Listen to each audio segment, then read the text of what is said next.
Community education is very much a bottom-up approach and working in consultation with the participants, where we're working in partnership and we get to negotiate what the project is, and the same when the tutor meets the group. They don't come with a fixed content, they negotiate the content. Like all good projects, it was an idea that came about at a planning session that we had. And I suppose up to this, any community art project would have been usually 8 or 9 weeks, and we would have encouraged, as I mentioned there, that as well as the individual skills, people would undertake a collaborative project, and that would maybe link into the local community. So this is Anya, and she's in just the ceramics. This is Phil from Selbridge, and she's here with this group. It's called Sharing Skills. Creativity in the community. This time we decided to, take the chance to offer a longer piece of work. So we asked people to commit for 15 weeks. And I suppose that would give time to really explore the creative process, so that people would learn the individual skills and then have a chance to develop those within a theme. Because of the year it is 2016, we decided to link it in with the centenary of 1916, looking at how local people might remember the events of that time in their own local area. And then the rebellion, looking at, how are we as groups or as individuals oppressed today, and how can we stand up for ourselves and take action, and also how do they start to work for change for things that they're not happy about in their local community. I was amazed at how well people wanted to talk about their project. That was very evident, how articulate people were about how involved they were with their project. When I started work, initially there was about 40 groups on our books, and now there's more than 140. Each year we would have maybe 60 to 80 pieces of work that we would undertake with different groups. A few years ago we took the decision that the art area in general, that we would try and move towards a community art perspective. I suppose it's a very gentle, engaging entry point to community development. When I was at school, we hated history, and it was very traumatising for a young kid to learn about all of that. It was just dates and times, but it's so exciting now because we're learning about the real history and the real people. Like, I have great admiration for the heroes of 1916, but an awful lot went on behind the scenes where real lives were affected. So we're concentrating on people in Selbridge. So we're going to create a scenario where the cook is baking a loaf of bread and she puts a message in for her son, and we're going to create our own newspaper with some original photographs and some of our own that we've recreated, but we dated to make them look like. When will we find out if we can use St. Jonathan's? All the letters, because somebody's going to be burnt out. Big basket. That's the type of basket we used to use in those days. Use it, and today. We could break down what she's going to be doing, because we're going to have to get her to play that role. And it has to be round because of the big bakers. Yes. So that's the shot with the cook and the bread and the letter and the going. So that's quite a big chunk of the story, really, isn't it? Yeah. I think what we should do now then is write down the cook story as we do it, and use that as our centrepiece. So we're doing all the background stuff like that, stuff that hasn't been put in the history books, that would make it so interesting, rather than history. Because everyone knows what happened in 1916 by the history books. But we want to concentrate on what was happening in the background behind it all, We would have been happy if, 4 or 5 groups signed up to do this piece of work, but as it happened, 9 signed up, which was fantastic. And there's really a great sense of enthusiasm and people willing to take on the challenge and the risk and all that brought. Community education and community art, by its definition, are focused on both the process and the journey that happens during the class and during the work, as well as the product at the end result. So it's not the one is more important than the other, that both are really important. We decided also to link it in with the Adult Learner Festival, which is a national week-long event that happens at the end of February each year, and we, for the last number of years, have been undertaking a showcasing event, I suppose, to promote the fantastic work that happens around the county of Kildare.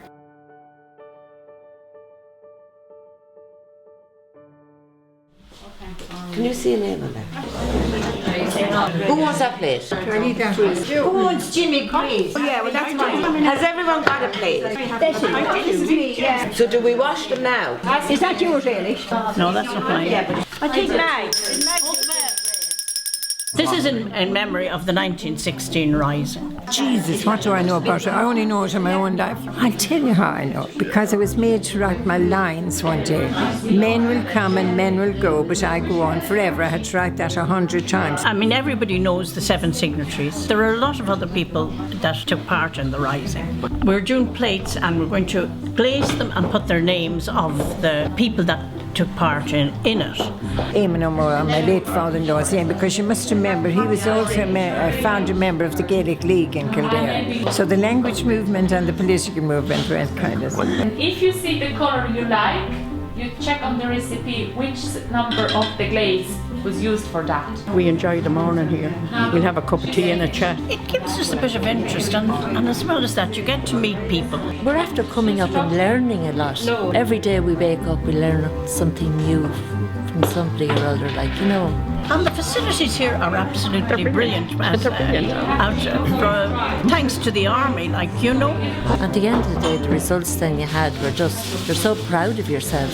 And obviously the cup of tea and the banter and the chat, it's all part and parcel as well, like. For me, community education is all about change. And, you know, it's changing the person and then change in that person and that group.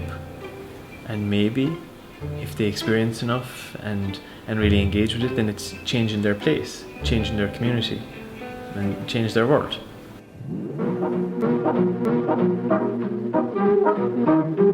We didn't realise how many crafts we had between us, and we bet around several ideas and eventually came up with doing, as it's a women's group, we did women's fashions for the last 100 years based on 1916. This pattern itself, I found it online. It was 1915s, so I printed out the picture, right, and I enlarged it, so I did, and I done my own interpretation. You would wear it like this, and you just put the pin here, and it hangs down from that.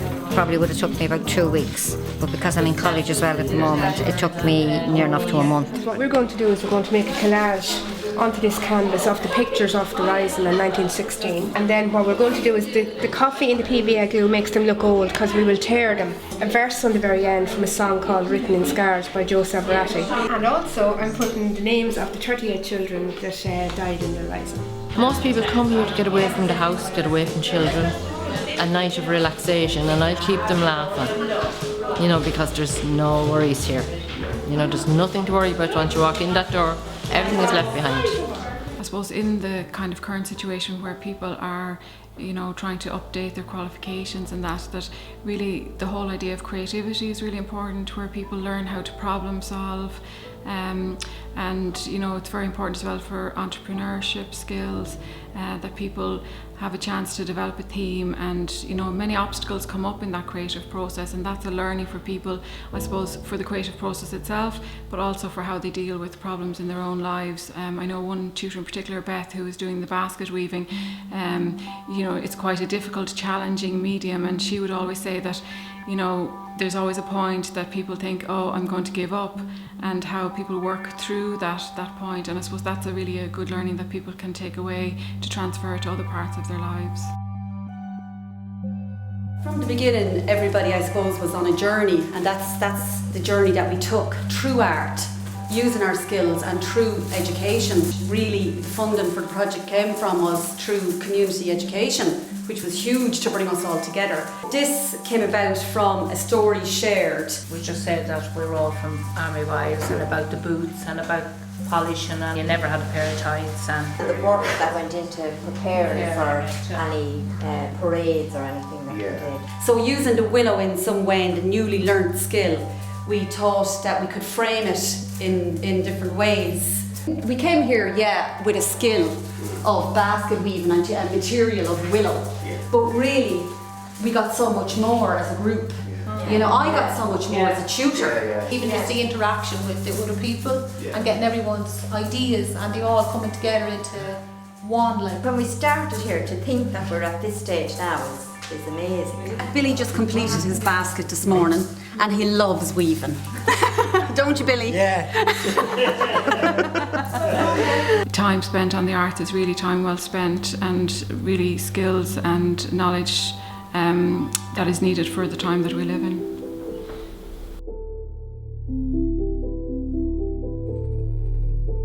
We decided to work with porcelain clay, and we're making very delicate porcelain relief panels.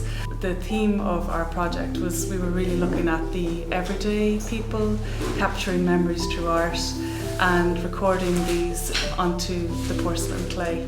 He was a chemist in Cork, and he had numerous, but 6 maybe different ads advertising the same product. It's an ad from the Leinster Leader on Saturday, April 1st, 1916. Basically thought I would just do the image, not have the complete ad, because it's just way too much lettering and writing and all of.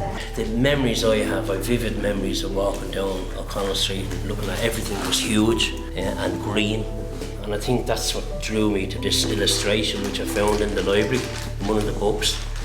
I was drawn to this image, and this is what I'm doing here now in the porcelain, trying to walk away. It's all a new project for me to do, but enjoying it. Each person has captured very important aspects of Ireland from 1916. I've learned more about 1916 in this class alone than I did in school going back years ago, because it was kind of bet into us and we were like being force fed. I wasn't into history at all, and even the rebel songs we had to know them note by note. But this relaxed atmosphere is so different. And would you all agree with that? Yeah. Would you say that that's true? Yeah. And they're creating a story, and it might be the story of their group, the story of their community, you know, significant figures from the past, but also social history. You know, the fact that there was Dublin was a different time zone in 1916. I mean, it's remarkable. And that sense of rediscovering themselves and the people who came before them and their place, and embracing that, and I think that's amazingly powerful. The group came up with the idea of reflecting on how the centre came about and looking into the history of how it came about. They're very, very proud of their centre. As a group then we all come up with the idea of the perspex and doing painting on that, and then it evolved from that then into doing a commemoration of the centre. The idea that we have, it revolves around community and growth, you know, in our area. This one shows all the different activities that go on in the centre. The centre was meeting over a cup of tea in 1990s. It ties in with evolving from 1916, kind of to reflect on the scene, because it's actually the scene out there. We wanted to involve all our community and the Family Resource Centre and the lake area. We felt that it would bring a lot of colour into it as well. The finished product is loosely based around that, because it's about rebellion and evolution and progress, and that's what the centre is here in the community, and this is what the painting represents. For me, community education is the people. In the beginning, when we were here at least 10 years ago, it was all about going out and meeting the groups. They're so enthusiastic and they get the theme, whereas others may have not got the theme before that and went away a lot more positive, particularly the photographic groups that were started late.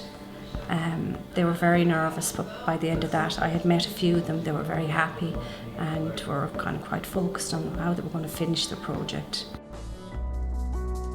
We've done 2 courses already, Colour Me Beautiful, and we're about to start on a photography course.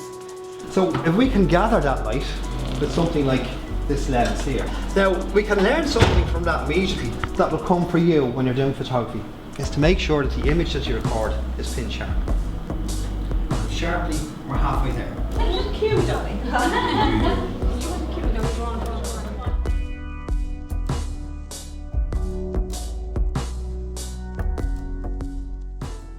Initially, when we started to work with the groups, we were struck by the way that the members wanted to celebrate 1916 by focusing on the patriots and on the soldiers and on the people who fought in the Rising. And they found their own stories and their own communities and their own personal experiences not worthy necessarily of inclusion in a project like this, and then they began to see the value in their own life and in their own work, and over time that's what the project became, a way of celebrating times when they were bold, when they rebelled, when they changed things, and their memories of their communities, how their communities were set up, how their organizations came into being, and it was really, really interesting to see that. You know, I didn't realise an awful lot of stuff about 1916. You take it for granted and you just listen to it. Our project is mixed media. We've worked with some felt, we've worked with some wool, and we've worked with some paper mache. People also used like personal images that they wanted to use, and then what we're going to do is we're going to transfer these images onto the outside of the peace lilies. That's my mother. Oh, that's your mother? Okay.